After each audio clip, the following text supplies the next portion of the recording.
Usai menggelar sayembara tangkap pelaku begal dapat uang jutaan rupiah, kini Gubernur Jawa Barat Deddy Mulyadi kembali membuat sayembara berburu penjualan obat tramadol dan minuman keras. Demul pun menjanjikan hadiah bagi warga yang mengunggah toko penjual tramadol dan minuman keras di media sosial. Sekarang ini banyak orang yang jualan tramadol dan warung-warung minuman keras ilegal.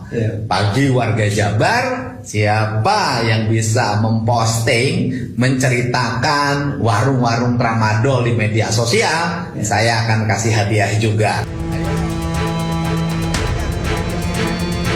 Dalam akun media sosialnya, Gubernur Jawa Barat Deddy Mulyadi kembali menggelar sebuah sayembara. Kali ini Deddy Mulyadi akan memberikan hadiah jika warga mengunggah ke media sosial tentang penjualan obat tramadol dan minuman keras di wilayah Jawa Barat. Hal ini dilakukan sebagai bentuk keprihatinan dengan maraknya penjualan obat tramadol dan minuman keras yang berdampak buruk pada kesehatan anak muda. Selain itu, pihak Pemprov Jabar juga akan berkoordinasi dengan Kapolda Jawa Barat untuk memberantas peredaran tramadol di Jawa Barat.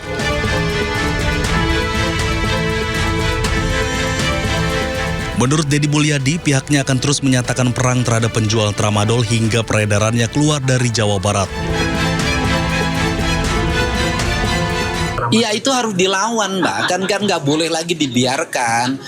Masa banyak orang takut oleh orang yang jualan tramadol? Kan aneh gitu loh. Menurut saya nggak boleh rasa takut lagi. Saya nanti hari Jumat dengan Pak Kapolda akan berkoordinasi dan kemudian nanti gerakannya itu sampai desa dan kelurahan. Sebelumnya, Gubernur Jawa Barat Deddy Mulyadi melakukan sayembara tentang penangkapan begal dengan hadiah jutaan rupiah.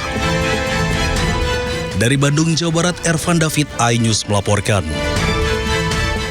Pemirsa, sidang putusan pra-peradilan ketiga Roy Suryo digelar hari ini. Hakim Pengadilan Negeri Jakarta Selatan menolak gugatan ganti rugi material yang diajukan Roy Suryo. Dalam sidang putusan, Hakim memutuskan menolak gugatan ganti rugi senilai 206 juta rupiah yang diajukan oleh Roy Suryo terhadap Polda Metro Jaya. Hakim mengatakan permohonan Roy Suryo tidak dapat diterima karena mengandung cacat formil berupa kurang laporan pihak. Hakim menilai berdasarkan peraturan pemerintah nomor 29 tahun 2015, pihak berwenang melakukan penggantian kerugian negara adalah Menteri Keuangan. Diketahui ganti rugi sebesar 206 juta rupiah ini atas dugaan tindakan upaya paksa dan kesewenang-wenangan penyidik Polda Metro Jaya dalam melakukan penahanan. Menyimpulkan saja ya. Jadi yang pertama, persis sama seperti yang saya sampaikan tadi sebelum kita mulai sidang. Apapun hasilnya kita terima dan alhamdulillah dengan baik ya. Itu artinya ini proses pembelajaran. Dan persis juga seperti yang saya katakan, ini semua akan berguna tidak hanya bagi kami, saya dan juga tim hukum, tapi juga untuk masyarakat lain. Jadi masyarakat yang lain nanti nggak perlu kemudian susah-susah lagi harus ada kurang pihak kalau mengajukan, enggak. Nanti akan diajukan lagi. Jadi jelas ya. Yang kedua adalah kesimpulannya juga hari ini kita sudah sepakat, langsung saya tadi maju ke depan teman-teman kuasa hukum ya, lanjut ya, ajukan lagi. Jadi clear ya. Jadi karena putusannya dari Hakim Tunggal pra-peradilan yaitu Pak Iketut Darpawan itu adalah bukan ditolak. Sekali lagi jangan sampai ada yang menulis ditolak ya. Tidak ditolak, tetapi belum diterima atau belum diterima karena kurang pihak. Nah, karena kurang pihak itu yang menjadi pertimbangan, maka kita tambah pihak nanti pada pengajuan berikutnya. Nah, jadi ini yang menarik.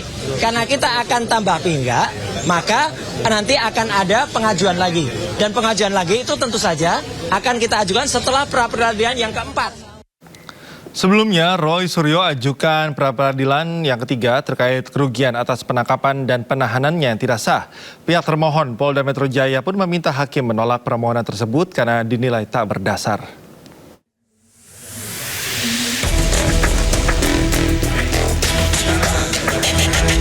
Sidang pra-peradilan ketiga yang diajukan Roy Suryo terkait tuntutan ganti rugi atas penangkapan dan penahanan kembali digelar di Pengadilan Negeri Jakarta Selatan Selasa siang. Persidangan beragendakan penyerahan kesimpulan dari pihak pemohon dan termohon. Sebelumnya dalam gugatannya, Roy Suryo menuntut ganti rugi sebesar 206 juta rupiah. Tuntutan ini diajukan atas dugaan tindakan upaya paksa dan kesewenang-wenangan penyidik Polda Metro Jaya dalam melakukan penahanan yang dinilai tidak sah. Sementara itu, tim kuasa hukum termohon yakni Polda Metro Jaya menilai gugatan ganti rugi yang diajukan oleh Roy Suryo tidak berdasar dan pembuktiannya tidak memadai, sehingga meminta hakim untuk menolak permohonan tersebut. Dalam sidang dengan agenda mendengarkan keterangan ahli pada Senin 3 Agustus lalu, pihak Polda Metro Jaya menghadirkan Hendri Jayadi Pandiangan, dosen Fakultas Hukum Universitas Kristen Indonesia (UKI). Hendri menekankan tuntutan ganti rugi atas penangkapan atau penahanan yang dinyatakan tidak sah tidak bisa serta-merta dikabulkan dan dibebankan kepada negara.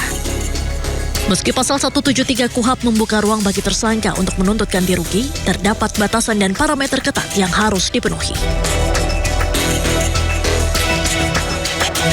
Sementara itu, sidang putusan pra-peradilan ketiga yang diajukan Roy Suryo dalam kasus tudingan ijazah palsu Presiden ke-7 RI Joko Widodo akan dibacakan pada Kamis 6 Agustus 2026. Dari Jakarta, Tim Liputan iNews melaporkan. Menteri Dalam Negeri Tito Karnavian menyebut jika biaya pendidikan di Jakarta lebih mahal ketimbang di Singapura. Pernyataan itu disampaikan dalam Rakornas Dukcapil dan rilis data kependudukan semester 1 tahun 2026 Selasa kemarin. Tito Karnavian menceritakan pengalaman saat dulu sempat menyekolahkan anaknya di Jakarta dan harus berpindah ke Singapura. Benar Bu Wali. Bu Wali, saya melihat, mohon maaf ini, ya, saya tidak membanggakan Singapura, tapi pengalaman aja. Saya merasa kok lebih murah kok di Singapura nyekolahin anak dibanding dengan saya di Jakarta. Jujur aja. Benar Bu Wali. Bu Wali Kota Jakarta Utara di sini. Anak-anak saya lulus di sekolah di salah satu sekolah lah, saya nggak mau sebut, di Jakarta Selatan yang nggak jauh dari tempat saya kerja di Mabes Polri. Sekolah favorit. Satu anak 1,6 juta. 3 anak 4,8. Saya harus ngasih makan mereka uang jajan 50.000, ya, per hari. 3 150.000. Karena jauh dari rumah, ya, dan saya nggak bisa ngantar karena saya juga butuh kendaraan. Saya harus beli kendaraan buat anak saya bertiga. Setelah itu perlu supir, bayar supir, perlu bensin. Ya kan? Jadi hitungannya 4,8 ditambah supir, ditambah beli mobil, tambah bensin, tinggi.